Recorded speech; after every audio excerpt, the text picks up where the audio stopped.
بسم اللہ الرحمن الرحیم ان اللہ وملائکتہ یصلون علی النبی یا ایھا الذین آمنوا صلوا علیہ وسلموا تسلیما اللہم صلی علی سیدنا و مولانا محمد وعترتہ بعدد کل معلوم لک۔ حضرت قبلہ عبد الرحمن جامی رضی اللہ تعالیٰ عنہ اردو سندھی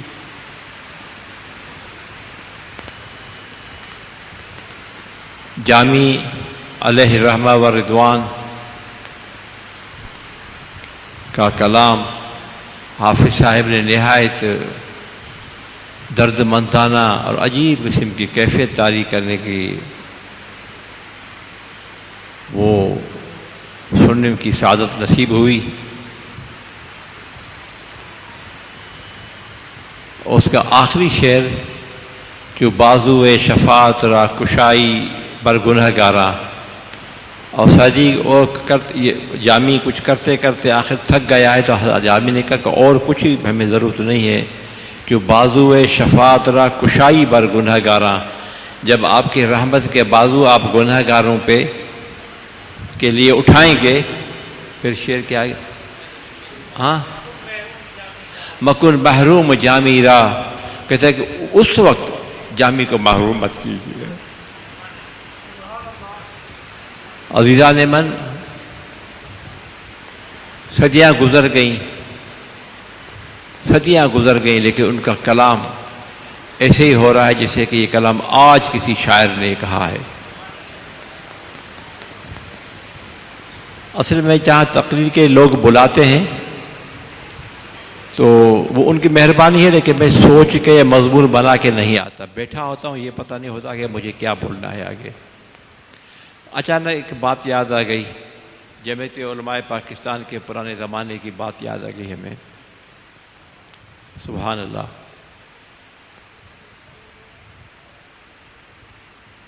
کراچی آرٹ کونسل میں ایک پروگرام ہو رہا تھا، اور وہ پروگرام تھا نعتیہ مشاعرہ۔ اس نعتیہ مشاعرے میں بڑی بڑی شخصیات آئی تھیں، ہندوستان سے وغیرہ سے، لندن سے، ادھر سے۔ تو اتنی دیر میں دیکھا کہ ایک سکھ ہے، وہ بھی آ رہا ہے، ہلکا سا ایک اتنا پرس وہ اس کے ہاتھ میں تھا۔ اس زمانے میں یہ چیزیں تھی نہیں، موبائل اور وغیرہ ٹچ اسکرین۔ تو سکھ آیا تو لوگ دوڑے، سکھ سردار جی یہ نعتیہ مشاعرہ ہے، آپ آگے مہمانوں میں بیٹھے۔ اس نے کہا نہیں، میں شاعر ہوں، میں اپنا کلام پیش کروں گا۔ تو انہوں نے کہا کہ صاحب یہ تو نعتیہ مشاعرہ ہے، آپ نعتیہ مشاعرے میں کیسے پڑھ سکتے ہیں؟ اس نے کہا کہ ٹھیک ہے، تو آپ اپنے دعوت نامے میں لکھتے رہیے، آپ کا دعوت نامہ میرے پاس پڑا ہوا ہے، اس میں آپ نے کہیں یہ نہیں لکھا کہ فقط مسلمانوں کے لیے، بلکہ آپ نے تو عوام کے لیے بھی نہیں لکھا کہ عوام بھی مسلمان ہونی چاہیے۔ انہوں نے کہا وہ کچھ بھی ہے، غلطی ہوگا، میں اپنی ٹکٹ پہ آیا ہوں اور سامنے پی سی ہے۔ اس زمانے میں 18,000 روپے کا کمرہ ہوا کرتا تھا۔ کہا کہ وہاں پہ میرے 18,000 پاک روپیز میں روم لیا، وہاں پہ ہوں، اور میں نے اشتہار پڑھا، میں نے کہا چلو پاکستان میں گھومتے ہیں، نعتیہ مشاعرے میں بھی میں شرکت کرتا ہوں۔ تو وہ سکھ نے کہا کہ اس نے کہا نہیں، ہم یہ نہیں کر سکتے، غلطی ہوگی ہم سے، لیکن آپ، تو سکھ نے کہا کہ آپ مجھے نہ پڑھنے دیں، لیکن ایک بات یاد رکھیں کہ میں بھی سکھ ہوں، آپ کا یہ پروگرام میں خراب کر دوں گا، میں اچھل کود کروں گا، چیخوں گا، چلاؤں گا، آپ کا تو یہ معاملہ تو خراب ہو جائے گا۔ کل اخبار میں اتنی آپ کے لیے تصویریں لگی ہوگی، احتجاج ہوں گے، آپ کا جو مخالفین ہیں وہ بھی آپ کو نہیں چھوڑیں گے اس میں۔ اچھا، اس نے یہ بھی کہا کہ وہ لوگ تو کیا، آپ کا جو یہاں پہ جو صدر ہوتا ہے اس کا، وہ بھی الیکٹ ہو کے، الیکشن کر کے پھر آتا ہے یہاں پہ، سلیکٹ نہیں ہوتا، وہ الیکٹ ہو کے آتا ہے۔ اب جب اس کو یہ میں کہوں گا گڑبڑ کروں گا تو پھر اس کو موقع ملے گا اور آئیں گے سر آپ نہیں میں صدر بنوں گا. بہرحال انہوں نے کہا چلیں ٹھیک ہے آپ پڑھیں لیکن آپ کا کلام ہمیں دے. اس نے کہا یہ تو میری اور بے عزتی ہے, میں اپنا کلام کیوں دوں گا آپ کو, تم کون ہوتے ہو؟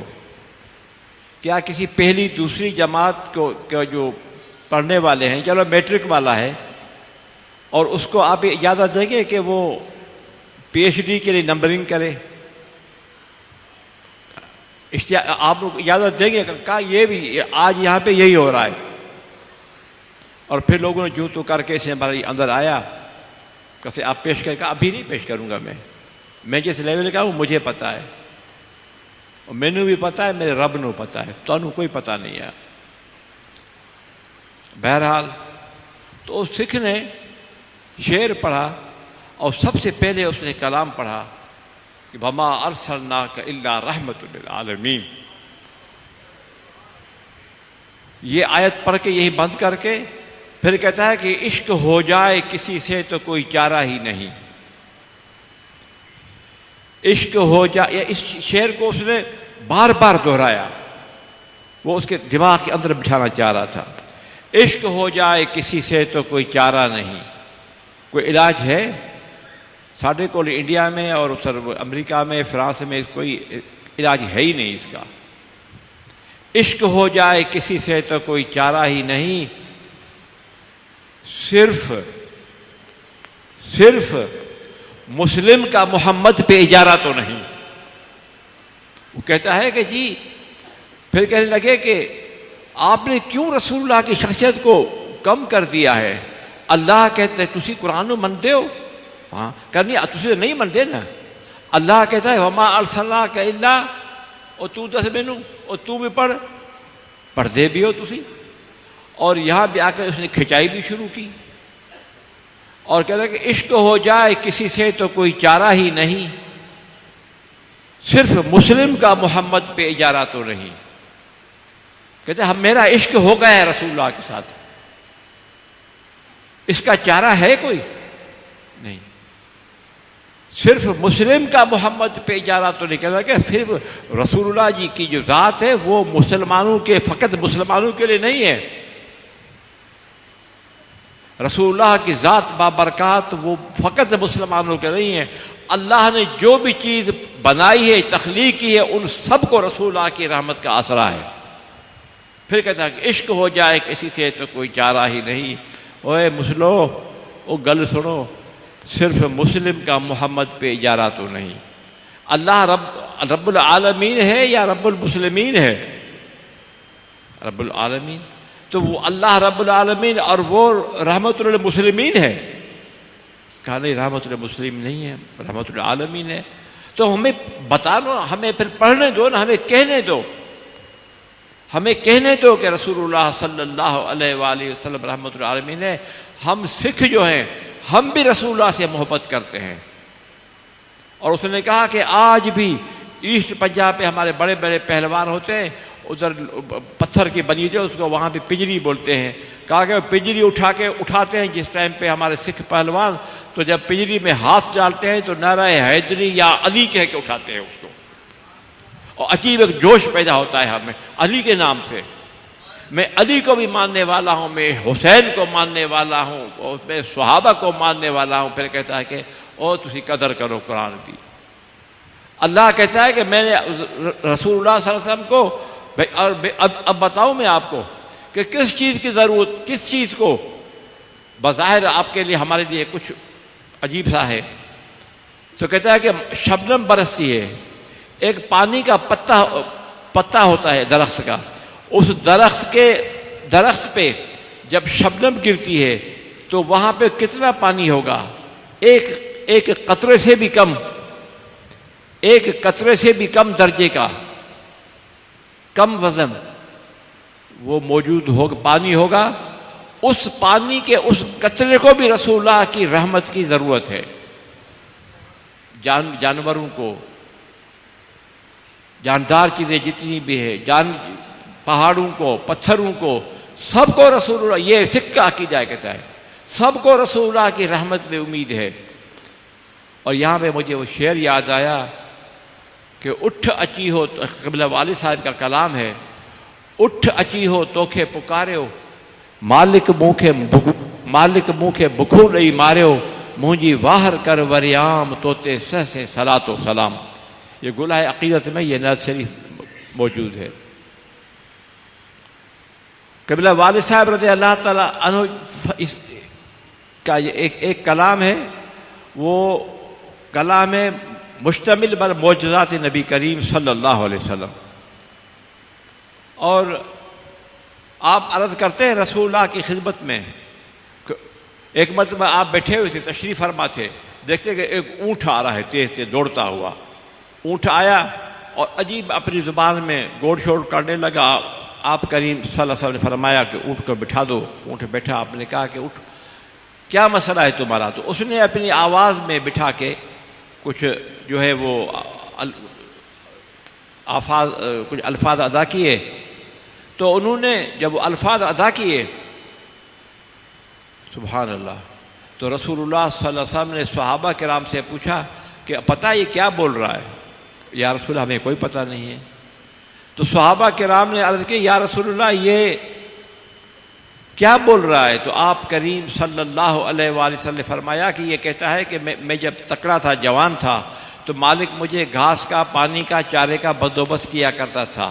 اب میں بوڑھا ہو چکا ہوں، اب میرا اس نے وہ منافع میں جوانی میں جو دیا کرتا تھا وہ نہیں دے سکتا۔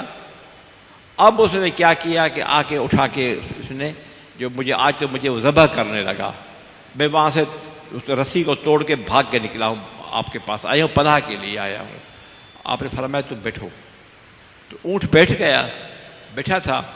اتنی دیر میں پیچھے ایک بندہ آیا، کہتا یہ اونٹ میرا ہے، کس نے کون لے کے آیا ہے؟ تو آپ کریم صلی اللہ علیہ وسلم فرمایا کہ اونٹ کو کسی نے چرایا نہیں ہے۔ سندھی میں اس کو سام بولتے ہیں، اردو میں پتہ نہیں کیا بولتے ہیں۔ ایک بندہ آتا ہے پناہ لینے کے لیے گھر کے اندر، بابا مجھے پناہ دو، تو پھر وہ پناہ دے گا اس کو، لیکن اس کے بال بھیگا کرنے نہیں دے گا، جو ہوگا وہ اپنے آپ بھگت لے گا۔ تو کہنے لگے کہ یہ اونٹ جو ہے یہ سام ہو کے آیا ہے، یہ واپس نہیں ملے گا، تم اس کی قیمت لگاؤ۔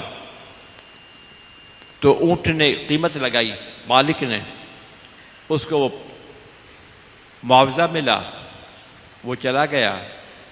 تو آپ کریم صلی اللہ علیہ وسلم نے اونٹ سے مخاطب ہو کر فرمایا اے اونٹ، میں نے تجھ سے خریدا اور اپنی ملکیت میں لے آیا، اور اب میں بھی تجھے اپنے پاس کام کے نہیں، میں بھی تمہیں اپنے پاس سے اجازت دیتا ہوں، تمہاری مرضی ہے جہاں جاؤ، گھومو پھرو، اور یہ مدینے کے یہ پہاڑیاں، یہ درخت اور یہ گھاس اور یہ پانی، یہ تمہارے لیے تو تمہارے لیے ہے، اور یہ جب تک تو زندہ ہے چلتا رہا، میں نے تجھے اپنی غلامی سے آزاد کیا۔ پھر ایک اور شعر ہے کہ ہرنی کھیر بچن کے پیارے، موٹی اچی پئی تجھے پدارے، ہرنی کھیر بچن کے پیارے، موٹی اچی پئی تجھے پنارے، سکھ ماں اچی پئی تجھی سام۔ رسول اللہ صلی اللہ علیہ وسلم کی ایک حدیث ہے، اس حدیث کا ترجمہ ہے، حدیث یوں ہے کہ رسول اللہ صلی اللہ علیہ وسلم جنگل سے گزر رہے تھے، دیکھا کہ وہاں پہ ایک ہرنی ہے جو اس میں پھنس چکی ہے، اس میں جال میں۔ رسول اللہ صلی اللہ علیہ وسلم جب وہاں تشریف لائے، ہرنی نے کہا کہ حضور مجھے آپ چھوڑوائے، آزاد کریں، میں وہاں سے بچوں کو چھوڑ کے آئی تھی گھاس پھوس کھاؤں تاکہ کچھ دودھ پیدا ہو جائے، میرے بچے پیچھے بچے ہوئے وہ بھوکے ہیں۔ ٹھیک ہے، تو آپ نے اس کو کھول کے کہا تم جاؤ، اور خود وہاں بیٹھ گئے۔ اتنے میں وہ جو شکاری تھا وہ شکار کے پاؤں پہ ہوتے ہوتے ہوتے ہوتے یہاں پہنچا۔ تو آپ نے عرض کیا اس نے کہ یہاں میرا شکار کے پاؤں یہاں کے ختم ہوتے ہیں، یہ کس نے کھولے ہیں یا آپ نے پہلے دیکھے؟ کیا سنا نہیں کھولے، بولے کسی نہیں، یہ کھولا میں نے ان کو۔ ہرنی تھی وہ یہاں پہ آئی تھی اس میں گھاس کے لیے اور چلتے چلتے اس میں کنویں میں گری ہے. اب یہ تو اس ہرنی نے یہ کہا مجھے کہ مجھے آزاد کرائے, میں ذرا جاؤں اپنے بچوں کو دودھ پلا کے پھر آتی ہوں واپس. تو اس شخص نے کہا کہ یہ ممکن ہے, کہا جانور جو بھی ہے جنگل کا وہ انسانوں کو دیکھ کے دور بھاگتا ہے, اور ہرنی تو اور زیادہ حساس ہے اس معاملے میں, اس کی قوت شامہ اتنی تیز ہے اور اتنی قوت شامہ اس کی تیز ہے کہ وہ دور دور تک 10-20 کلومیٹر تک اس کو خوشبو آتی ہے انسان کی, روح بھاگ جاتی ہے وہاں پہ. عزیزو دوستو, تو اس میں ہوا یہ کہ اتنے دیکھتے ہیں کہ وہ ہرنی بھی آ رہی ہے, ہرنی کے بچے بھی ساتھ میں آ رہے ہیں. وہ ہرنی آئی, آ کے رسول کے سامنے یہ بیٹھ کے کہا یا رسول اللہ یہ میرے بچے, میں ابھی جو چاہے آپ سے سلوک کرے. اس شخص نے دیکھا وہ اس سے جو گڑھا بنایا ہوا تھا, اس نے شکار کے لیے جو جال بنایا ہوا تھا اس کو ادھر ہی اس نے چھوڑا اور خود اسلام کی جال میں آ گیا اور لا الہ الا اللہ محمد الرسول اللہ کہہ کے اس نے کلمہ پڑھا. تو یہ جب وہ سکھ نے جب یہ کہا کہ ہر چیز کو رسول اللہ کی رحمت کی ضرورت ہے, اب آپ بتا کہ اس میں ہرنی کے لیے, اونٹ کے لیے فائدہ ہوا نہیں ہوا, ان کے لیے رحمت کا باعث بنے یا نہیں بنے.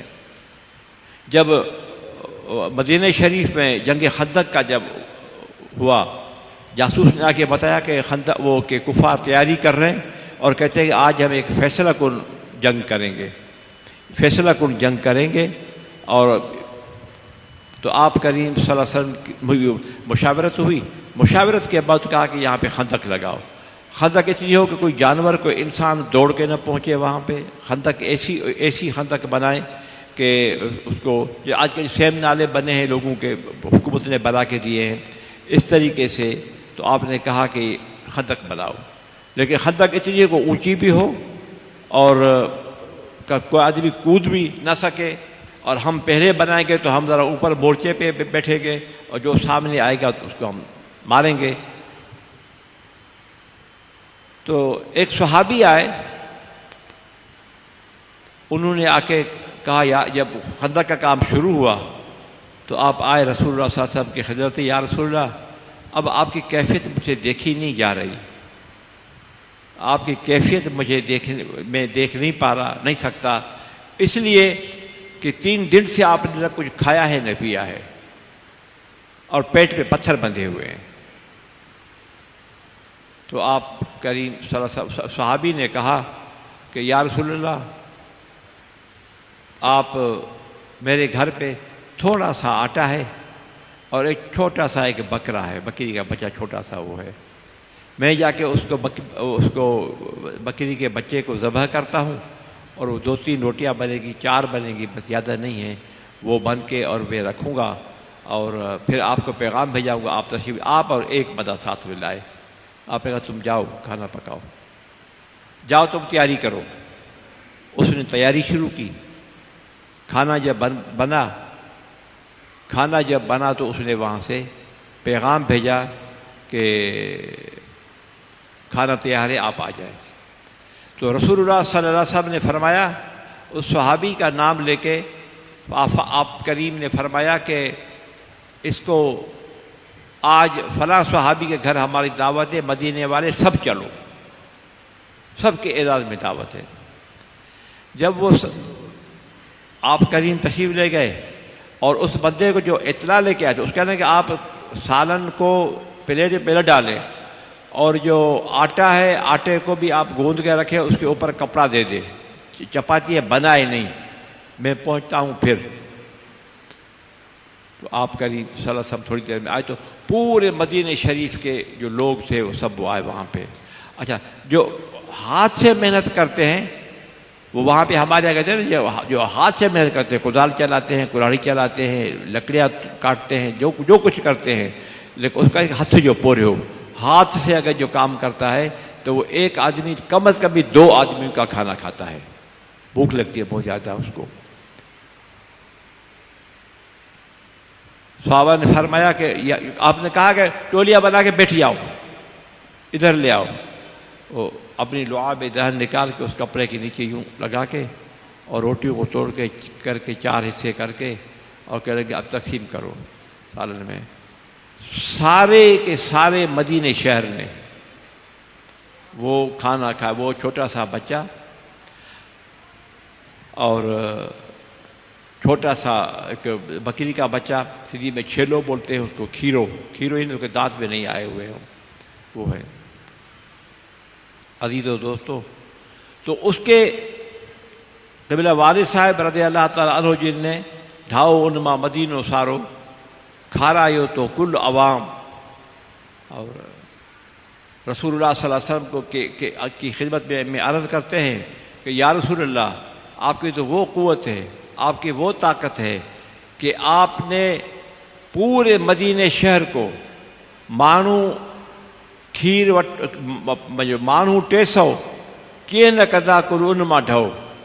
آپ فرماتے ہیں کہ حضرت جابر کا واقعہ رضی اللہ تعالیٰ عنہ کا، سیدنا جابر رضی اللہ تعالیٰ عنہ جب جاتے ہیں تو بھوک ایسی لگی ان کو، ایسی شدید قسم کی بھوک تھی کہ وہ اٹھ کے کھڑے ہوتے تھے، گر جاتے تھے. تو کسی طریقے سے آ کے رسول اللہ کی محفل میں پہنچے، بارگاہ بیکس پناہ میں. جب وہاں پہ وہ آیا صحابی، تو اس نے کہا کہ میں سیدھے طرح بیٹھوں گا. رسول اللہ صلی اللہ علیہ وسلم کی عادت مبارک ہے کہ سیدھی طرف سے وہ کھانا پینا جو کھانے پینے کی چیز ہوتی ہے وہ تقسیم کرتے ہیں، چلاتے ہیں. تو ایک پیالہ تھا دودھ کا، وہ کہیں سے آیا ملا، تو آپ کریم نے کہا کہ پیو. اس نے اور پیو، 2 مرتبہ پیا، تیسری مرتبہ پھر پیو. صاحب اب گنجائش نہیں، میں نے پورا میں نے پیا، میں شکم سیر ہو گیا ہوں. تو اس کو والد صاحب رضی اللہ تعالیٰ عنہ نے لکھا ہے کہ کھیر وٹو ہک مانو 300 بندے تھے. کھیر وٹ اس وقت میں 300 بندے بیٹھے ہوئے تھے جب یہ دودھ کا پیالے کا ٹائم آیا. کھیر وٹو ہک یعنی کھیر ایک کاسا، ایک پیالہ. کھیر وٹو ہک مانو 300، اور جو عوام تھے وہ 300 تھے. کیے نہ قضا کل انما ڈھو، وہ کیسے شکم سیر نہیں ہوں گے. جانب تجھو نل ہو جام، میرے محبوب تو آپ کے ہاتھ کا دیا ہوا تھا، وہ کیسے ختم ہو سکتا ہے. سب صحابہ نے پیا، آخر میں جو تھا وہ رسول اللہ صلی اللہ علیہ وسلم لے کے خود نوش فرمایا. اور اس میں بہت سارے اسے واقعات ملتے ہیں. چھیلو ہک اٹے جو گارو، یہ ایک بکرا. گارو بولتے ہیں سندھی میں اس کو، ابھی تو وہ چلے گئے جنڈ، وہ جو چکی چلاتی تھی خواتین، تو یوں ہاتھ لگا کے گندم میں یا کسی دانے میں، باجرے کا ہو یا مکئی ہو، جوار ہو، یوں ہاتھ ڈال کے جو یوں رکھتے ہیں اندر، اس کو بولتے ہیں گارو. وہ کہتا ہے کہ گارو جو ہے وہ میں نے آپ کو دیا ہے. صحابہ کرام نے صبر سے کام لیا، اور وہ چھیلو ہک اٹے جو گارو، ایک بکرا اور ایک تھوڑا سا آٹا، اس میں سے کھارایو تو کل عوام، پورے مدینے کے شہر کو آپ نے کھانا کھلا دیا. کھارایو تو کل عوام توتے سہ سے صلاۃ و سلام. تو دوستو عزیزو، اس سکھ کی جو بات ہے، سکھ کی بات یہ ہے کہ یہ گوگل پہ نیٹ پہ مل جائے گا. ہمدان کے پاس ہے، کسی کو اگر لینا ہو تو وہ وہاں لے سکتے ہیں. اس سکھ کا نام اور اس کا سکھ کا اور کلام جو ہے وہ بھی اس کے پاس موجود ہے، ہمدان کے پاس. عزیزو دوستو، تو واقعی، اور اس نے کہا کہ سیکھنے کہ آپ رسول اللہ صلی اللہ علیہ وسلم کو محدود کیوں کرتے ہیں؟ آپ کو تو اور اس کو بڑھانا ہے نا، اس کو آپ محدود کیوں کرتے ہیں رسول اللہ کو؟ تو رسول اللہ صلی اللہ علیہ وسلم کی آمد کے سلسلے میں یہ کلام، یہ محفل سجی ہے، اور اس محفل سجانے والوں کو اللہ جزائے خیر عطا فرمائے. عزیز و دوستو، یہاں پہ ہمارے علاقے میں ایک اندوہناک ایک واقعہ ہوا ہے. آپ حضرات کی فقط توجہ تو یہ مبذول کہ میں اس میں فریادی بھی ہوں اور میں اس میں محرک بھی میں ہوں اس تحریک کا. اور کل ہماری بہت ایک شاندار قسم کی ایک ریلی تھی، ایک جلسہ تھا جو عمر کوٹ شہر کی تاریخی ایک جلسہ تھا. لوگوں نے دیکھا ہوگا نیٹ پہ، فیس بک وغیرہ پہ. تو ہوا یہ کہ وہاں پہ ایک ڈاکٹر تھا، MBBS اور MS میڈیکل سپرنٹینڈنٹ. وہ کافی عرصے سے بکواس کرتا رہتا تھا، کبھی کسی مولوی پہ، کبھی کسی شاگرد پہ، کبھی کسی مدرسے پہ. مطلب دینی جو ہے وہ اسلامی شعائر جو ہیں ان کے خلاف بکواس کرتا رہتا تھا. وہ ایک وہاں پہ پورا ایک گروپ ہے لوگوں کا وہ کر رہا ہے. آخر میں کیا کیا کہ اس نے ایسے الفاظ بولے کہ وہ آدمی بیان نہیں کر سکتا. پھر وہ جب پہنچے، FIR ہوئی، لوگوں نے کہا کہ اس کو پکڑو. وہ گم ہو گیا. گم کہاں سے ہوا کہ کراچی میں آ کے ایک ہوٹل میں بیٹھ گیا، روم لے کے ہوٹل میں بیٹھ گیا. وہ اصل میں اس کا پروگرام یہ تھا کہ میں یہ بکواس کر کے میں پھر کہوں گا کہ ہاتھ نہیں آؤں گا ان کو میں، اور پھر میں یہ کہوں گا ان کو کہ جی وہ مجھے وہ مارنا چاہتے ہیں، مولوی اور مسلمان میرے پیچھے، مجھے مار دیں گے، مجھے ویزا دیں. اور ٹھک ویزا لگے گا، اور یہ دبئی تو 24 گھنٹے کے اندر اندر پہنچا دیں گے اس کو.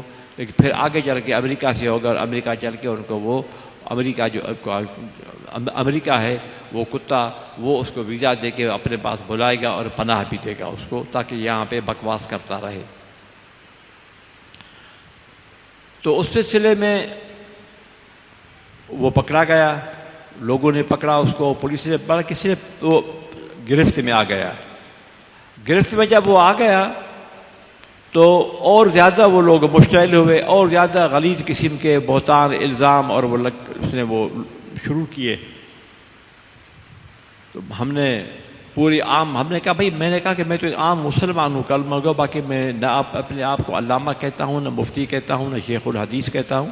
عام ایک مسلمان، جو فیلنگز مسلمان کی ہے میری بھی وہی ہے بس. تو ہوا یہ کہ وہ چھپ گیا. چھپنے کے بعد ملا، کس طریقے سے ملا مختلف روایات ہیں.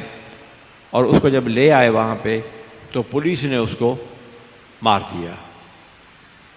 اور وہ جس نے مارا وہ قوم کا کھوسو ہے، اور اس کو لوگوں نے ہار مار بھی پہنائے کھوسے کو. کھوسو قوم ہے، بہت بڑا قبیلہ ہے وہاں پہ. تو اس نے انعامات ملے اس کو، لوگوں نے ہار پہنا، کچھ لوگوں نے گلدستے دیے. کسی امیر علی شاہ، وہ MNA ہیں ہمارے علاقے سے، پیپلز پارٹی کے MNA، اس نے DIG کو جا کے وہ ایک پھولوں کا گلدستہ پیش کیا کہ آپ کو مبارک ہو، آپ نے بڑا اچھا کام کیا، اس کتے کو جہنم رسید کیا. 2-3 دن تک تو معاملہ ٹھیک کیا. پھر اچانک تبدیلی آئی بیوروکریسی میں. نہیں یہ کیوں کیا، اس کی تحقیقات ہوتی ہے. تحقیقات کیا ہوتی ہے؟ ہر روز کرتے ہیں، نئی کوئی بات تھوڑی ہے. تو بڑا جھگڑا بڑا، ہنگامے ہوئے، فسادات ہوئے. ابھی بھی وہ فسادات بند نہیں ہوئے ہیں. اب مختلف مولوی، مختلف لوگ، مختلف اس میں وہاں پہ ایک پروگرام ہوا، وہ مطلب فلا بھی گیا. وہ گیا دوسرا جو کل پرسوں تھا، بدھ کے روز جو جمعرات کے دن میں جو تھا، جمعرات کو جو تھا وہ، اس میں اس نے آ کے رنگ پکڑا اس کا. اور لوگ تھے کیا، اب اندازہ نہیں ہے کہ اس کو کیا جائے. لیکن جو گلزار خلیل سے جلوس نکلا تھا میرے فرزند حماد الرحمن کی قیادت میں، گلزار خلیل سے جو جلوس نکلا تھا وہ 6 کلومیٹر پہ محیط جلوس تھا. 6 کلومیٹر تک لوگ ہی لوگ تھے. پھر سائیں مکلی والے سائیں غلام جیلانی رحمۃ اللہ علیہ کے صاحبزادے رضوانی، اللہ ان کو غنی کے رحمت فرمائے. سائیں غلام جیلانی کو بہت اچھی پرورش کی انہوں نے. ان کے صاحبزادے بھی نہایت غیور اور درد مند، ایک اہل سنت و جماعت کے لیے بالکل اہم شخصیت ہے. تو وہ بھی تشریف لائے. اور میاں مٹھو، بہت بڑا نام آپ نے سنا ہوگا اپر سندھ سے، وہ بھی وہاں سے تشریف لے آئے ڈہرکی سے. میاں مٹھو، پیرا بھرجولی شریف میاں مٹھو، وہ بھی تشریف لے آئے. سرورت اعجاز قادری آئے. اور اس میں کافی ایسے لوگ جو ہیں وہ اس میں شریک ہوئے، عوام اور خواص سب کے سب. شکارپور سے، کدکوٹ سے بڑا قومی سردار اور وغیرہ وغیرہ وہ سب تشریف لائے تو وہ اجل صاحب. اب عجیب قسم کا طوفان بدتمیزی صاحب ہے. کیوں؟ اس ڈی آئی جی کو پھانسی دو، ایف آئی آر کی ہے ڈی آئی جی. بابا ڈی آئی جی پولیس کا ہمارا کوئی رشتہ دار عزیز نہیں ہے، لیکن ڈی آئی جی کے فرائض منصبی میں آتا ہے اگر وہ کتا نہ مرتا تو لوگ آپس میں لڑتے. اچھا اگر وہ بے گناہ ہے نا، بس سمپل بات یہ ہے، اگر وہ بے گناہ ہے تو اس کا جنازہ ماں نے کیوں وصول نہیں کیا؟ مختصر بات یہ ہے. کتنے بڑے بڑے ڈاکو جو مارے گئے ہیں تو اس کے عزیز رشتہ دار ڈر کی وجہ سے، خوف کی وجہ سے نہیں آتے وہ اس کا ڈیڈ باڈی مطلب ریسیو کرنے کے لیے نہیں آتے. ان کی خواتین آتی ہیں، وہ خواتین کے حوالے کرتے ہیں. وہ خواتین کو پولیس والے جو ہوتے ہیں کچھ بھی ہے لیکن پہلے وہ عورت ہے اور وہ بے گناہ بھی ہے، تو وہ خواتین کو کے حوالے کرتے ہیں اور خواتین کے سر پہ دوپٹہ بھی رکھتے ہیں، اجرک بھی رکھتے ہیں، 500 1000 2 5 جو جس کو وہ اس کے سر پہ رکھتے بھی ہیں کہ آپ ہماری مائیں بہنیں ہیں. اور یہ وہ مجرم تھا لیکن آپ کے لیے ہمیں عزت ہے کہ آپ اپنے بچے کو اپنی گاڑی دے کے وہ اس کو جہاں بولتی ہیں تو وہاں پہ جا کے وہ چھوڑ کے آ جاتے ہیں. سوال یہ پیدا ہوتا ہے کہ وہ جو ایک مستند قسم کا ڈاکو، اس کا جنازہ اس کی ماں وصول نہیں کر رہی. اس کی بیوی نے کہا کہ کتا ہے اس کو پھینک دو. اس کے بھائیوں نے اس کہا کہ لاتے کتا ہے اس کتے کو یہاں سے بھگا دو. مسلمانوں نے کہا کہ ہم اپنے قبرستان میں دفن نہیں کرنے دیں گے. اور جو کمہار ہیں انہوں نے بھی اپنے قبرستان میں جو اس کے عزیز ہیں، رشتہ دار ہیں، بھائی ہیں، چچا ہے، ماموں ہے وغیرہ وغیرہ قریب، حتیٰ کہ اس کا باپ اور بھائی انہوں نے بھی جنازہ وصول نہیں کیا. کہا یہ کتا ہے اس کا جنازہ وصول نہیں کریں گے، ہم نے سودا کر چکا ہے، ہم رسول عربی کے جو ہیں وہ امتی ہیں اور ہم لا الہ الا اللہ محمد الرسول اللہ پہ یقین رکھنے والے ہیں. تو وہ ایک عجیب ایک طوفان بدتمیزی کھڑا ہوا ہے وہاں پہ. دعا کرے پہ اللہ تبارک تعالیٰ اس میں ہمیں فتح مبین عطا فرمائے. ہمیں کیا کلمے کو فتح مبین عطا فرمائے. ہم تو جاروب کشے اس خانقاہ کے، اس اللہ کے ولی کے در کے.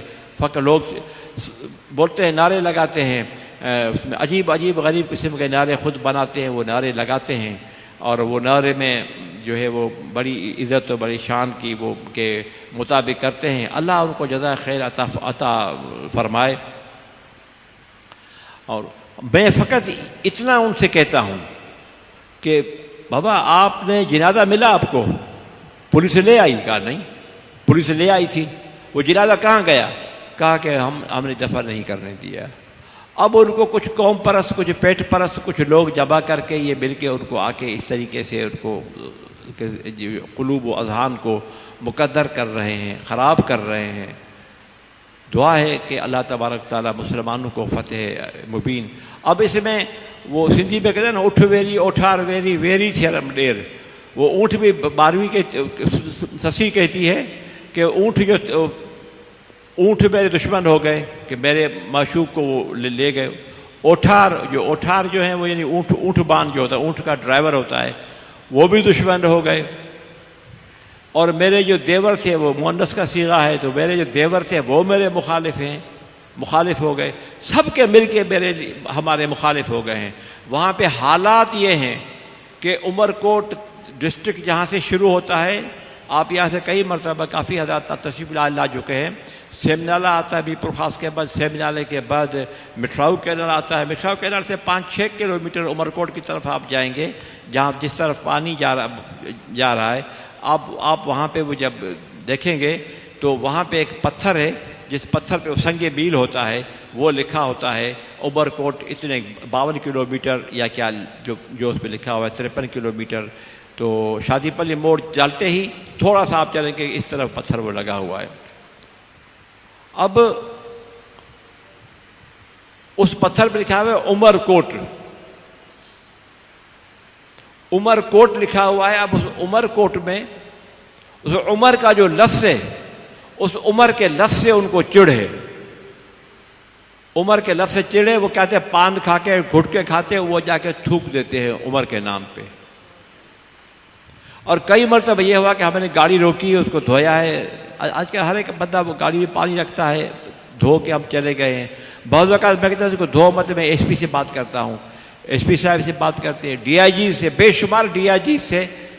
اب جو وہاں پہ آئے تھے اوڈھو صاحب, اس نے پتہ نہیں کیا بھنک لگی ان کو کہ اس کے زمانے میں وہ رنگ بھی نیا ہو گیا اور سارا کچھ ہو گیا, عمر کا نام. پھر ہمیں ایک تجویز دی گئی کہ سائیں یہ ان کو نام یہ عمر کا یہ نیچے لکھا ہوا ہے نا, اس کو ہم اوپر کر کے لکھتے ہیں تاکہ بندہ نہیں پہنچ سکے گا. بابا آپ یہ کتنے ہیں یہاں پہ, 150 میٹر پہ 150 پتھر نکالیں گے آپ. لیکن وہ میں نے کہا کہ یہ ہے اسی علاقے کا ہے, 1 کلومیٹر کے اندر اندر جو ہمارے چور ہے وہ 1 کلومیٹر کے اندر اندر ہے. اگر پولیس ہمت کرے تو وہ کر سکتے ہیں. تو بہرحال میں کوشش میں ہوں, دعا فرمائیں کہ اللہ تبارک تعالیٰ اس میں ہمیں بچائے. دیکھیں نا, ایک ہوتا ہے ہیروئنی ہے, جو ہیروئن پیتا ہے وہ جاتا ہے اور اس میں ڈھکن اٹھاتا ہے, 100-200 روپے کا بیچ کے اپنے لیے وہ پوڑی لے آتا ہے ہیروئن کی, تھوڑا بہت کش لگا کے وہ سو جاتا ہے. سائیکل چوری کرتا ہے, 2-3 دن کی اس میں اس کو خوراک مل جاتی ہے, آرام سے سکون سے جا کے بیٹھ جاتا ہے. کچھ موٹیو ضرور ہوتا ہے. اس سے پوچھے کہ تم کیا کرتے ہو, یہ ادھر نیپا کے دروازے پہ گیٹ پہ رات کو آپ دیکھیں یہاں پہ نیچے سے ایک پائپ بچھا ہوا ہے, بہت بڑا لمبا چوڑا پائپ ہے. اس پائپ کے پاس آپ دیکھیں اس میں ہیروئن بیٹھے ہوئے ہیروئن پی رہے ہیں کہ دلاورس دوزے کے بے کف چراغ دارت. وہ وہاں پہ اپنی دھن میں مگن ہیں اور وہ وہاں بیٹھے ہوئے ہیں. وہ لوگ وہ ایک دوسرے کو بنا کے دے رہے ہیں. ہم نے کھڑے ہو کے دیکھا ان کو, اس کا پینے کا انداز اسٹائل وہ بھی ہم نے دیکھا کہ یہ کس طریقے سے پیا جاتا ہے. تو ان کو بھی یہ پتا ہے کہ بھابھی یہ چیز بیچے گے ہمیں اتنے پیسے ملیں گے. جو آدمی رسول اللہ صلی اللہ علیہ وسلم کی بے ادبی کرتا ہے, جو عمر کے نام پہ پان کی تھوک لگاتا ہے, اب اس ہفتے میں یہ ہوا کہ اس پتھر کو توڑا ہے انہوں نے. اس کا کیا مطلب ہے؟ مطلب میں بیٹھا ہوں, میں نے کیا ہے اور آگے بھی کروں گا کچھ, مقصد یہ ہے اس کا. تو دوستو, عزیزو, بہت برے حالات ہیں اور اللہ تبارک تعالیٰ ہمیں عقل سلیم عطا فرمائے اور مسلمانوں کو غیرت ایمانی نصیب فرمائے. یہ ایک واقعہ نہیں ہوا ہے, عمر کوٹ میں واقعہ ہوا تھا کہ کلمہ لکھا سڑک پہ لوگ چل رہے تھے, فساد ہوتے ہوتے بچا. پھر ایک مرتبہ میروا گورچانی میں تھے, بندہ بے گناہ پولیس نے مار دیا. پھر آپ چلے جائیں کندری میں ہوا. پھر آپ آگے چلے جائیں نبی سر روڈ, انسانی غلاظت قرآن شریف میں لگا کے اپنے گھر کے اوپر کسی نے رکھ دی, کسی نے رکھی شاطر نے. اور پھر جو فیضان خلیل کی جو ہے یہ مسجد ہے, تو ہم گلزار خلیل کے مدرسے کی شاخ جو ہے, تو اس میں آ کے وہاں چھوڑ جاتے ہیں. بھئی یہاں کیوں چھوڑتے ہو تم؟ تو اس میں بعض اکابرین کا یہ خیال ہے کہ یہ آپ کو مشتعل کرنا چاہتے ہیں, دوسرے پیروں کا واسطہ نہیں ہے, کچھ بھی کر دیں بابا, کچھ کر دیں تو کچھ نہیں ہوتا. اور تو ایسے کئی واقعات ہو چکے ہیں, کئی ایسے واقعات ہو چکے ہیں. اور قادیانیوں کا گڑھ ہے ہمارا علاقہ. پاکستان میں قادیانیوں کا سب سے بڑا مرکز چینیوٹ میں ہے, اور اس میں اس کو مختلف نام سے لوگ جانتے ہیں اس شہر کو. ڈسٹرکٹ چینیوٹ ہے, اور ربوہ, اس کو ربوہ بولتے ہیں, اور چناب نگر بھی بولتے ہیں اس کو.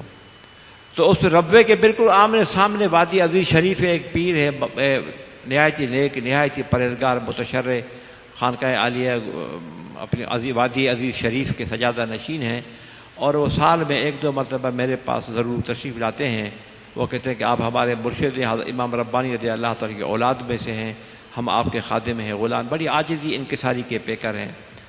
تو ہم کوشش کر رہے ہیں, اللہ تبارک تعالیٰ اپنا فضل فرمائے, اپنے خاص فضل و کرم سے اللہ ہمیں یہ توفیق دے کہ ہم وہ پکڑ سکیں. وہ جو ڈاکو ہے, چور ہے, ظالم ہے, جو یہ حرکتیں کر رہا ہے, اس کو ہم پکڑیں. اور ہم حکومت سے بھی یہ مطالبہ کرتے ہیں کہ آپ اس کو پکڑیں نا, آپ نہ پکڑیں گے تو لوگ آپس میں لڑیں گے ایک دوسرے کے شک شبے کے بنیاد پہ. تو اللہ تبارک تعالیٰ اس شہر کو آباد رکھے. ایک آخر میں آپ کی خدمت میں عرض کروں کہ رسول اللہ صلی اللہ علیہ وسلم نے فرمایا کہ میں آپ کو کوئی ایسا کام بتاؤں جس میں جہاد سے بھی زیادہ ثواب ہے. توجہ کریں، میں آپ کو ایسا کوئی کام بتاؤں کہ جس میں جہاد سے بھی زیادہ ثواب ہے. صحابہ کرام نے عرض کی یا رسول اللہ آپ حکم فرمائیں. پھر آپ نے فرمایا کہ میں آپ کو ایسا کوئی پیش کروں، آپ کو ایسی ایک بات بتاؤں کہ جو جہاد میں بھی زیادہ ثواب ہے. صحابہ کہ یا رسول اللہ آپ حکم فرمائیں.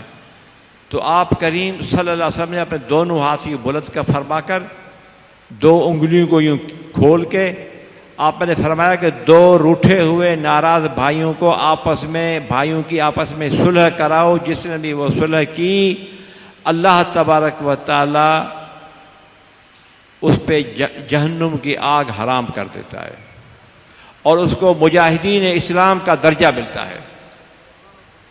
مجاہد اسلام کا درجہ ملتا ہے اور مجاہد اسلام پہ آگ حرام ہے، نہیں لگے گی اس کو آگ. افغانستان میں آپ دیکھیں کئی ایسی قبریں ہیں جو قبریں کھلتی ہیں. ایک قبر ہے اس کو دیکھتے ہیں کہ وہاں پہ ایک سانپ ہے، وہ نشان لگے ہوئے کہ اس کی سانپ چلتا ہے. ایک اس میں بھیڑیا ہے وہ بھی آتا ہے اور بھیڑیے کا مسکن وہ ہے قندھار کے قریب سخچالہ ایک گاؤں ہے، وہاں کا واقعہ ہے. وہ چشمدید میں نے خود نہیں دیکھا ہے لیکن شہادت علی شہادت پہ کہ وہ خود دے کے آیا تھا، مجھے بتایا اس نے کہا کہ دور سے ہم نے دیکھا کہ وہ چھینتے ہیں کہ امریکن سے ان سے وہ چھین کے دوربین وغیرہ اپنے کام میں بھی لاتے ہیں خان بابے. تو وہ کہنے لگے کہ میں نے وہ دیکھا، کہا کہ وہ اتنی میل دور یہ ایک جانور ہے، وہ گول گول پھر رہا ہے، کیا چکر ہے.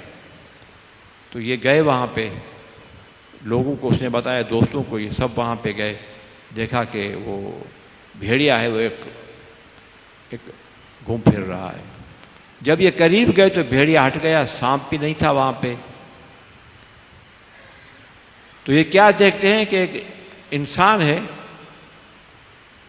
اس انسان کا جسم ہے جو شہید ہوا تھا اور وہ شہید اس طریقے سے تھا کہ اس کا یہاں تک یہ جو تھا پسینہ تھا یہ بھی اس کا خشک نہیں ہوا تھا، پتہ نہیں کتنے دنوں کا تھا.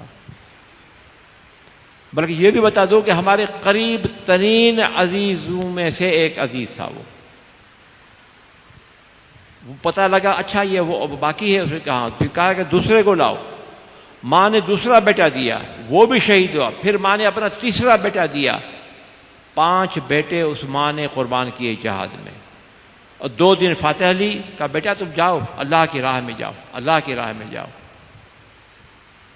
تو یہ مجاہد اسلام جو ہیں ان کے جو واقعات اور حالات تاریخ میں تو لکھے ہوئے ہیں، لیکن جو آنکھوں سے چشمدید واقعات جو ہیں میں آپ کو وہ بتا رہا ہوں. دعا فرمائیں کہ اللہ تبارک و تعالی ہم سب کو اللہ تبارک تعالیٰ عقل سلیم عطا فرمائے. اور یہ منافق ابھی نہیں ہے، یہ حسنین کریمین کے زمانے میں بھی تھے. کچھ صحابہ کرام وہ گئے سیدنا امام حسین کے پاس، کہہ رہے کہ حضور آپ کے امام حسن، آپ کے بھائی کے امام حسن کے جو تعلقات جو ہونے چاہیے وہ نہیں ہیں، وہ حالات وہ نہیں ہیں. آپ کا گھرانہ ہے، اس کے علاوہ اور کون چیز ہے؟